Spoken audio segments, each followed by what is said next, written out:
Shughuli katika soko la Nchiru, kaunti ya Meru zilikatizwa kwa muda leo. Hii ni baada ya kile kinachodaiwa kwa mwanafunzi mmoja alidungwa kisu na mwenye nyumba wa Greenhouse Apartments, tukio lililoacha wengi wakishangaa na wengine wakiwa na hofu. Tukio ambalo sasa limezua taharuki na majonzi, huku wanafunzi wa chuo kikuu cha Meru wakijitokeza kwa wingi kulalama kuhusu usalama wao katika nyumba za kupanga.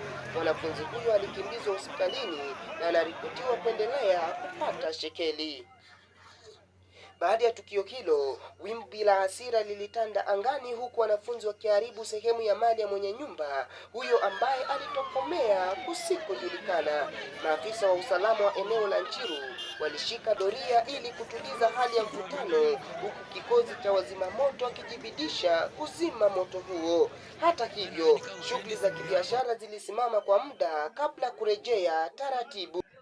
Kwa sasa uchunguzi wa kina umeanzishwa, huku vyombo vya usalama vikiahidi kuchukua hatua, wanafunzi nao wakisisitiza kuwa usalama wao lazima upewe kipaumbele, wakitaka mamlaka husika kuingilia kati ili matukio kama haya yasiwe sehemu ya maisha yao ya kila siku. Kutoka soko kuu la Nchiru, kaunti ya Meru, mimi ni Philip Olingo.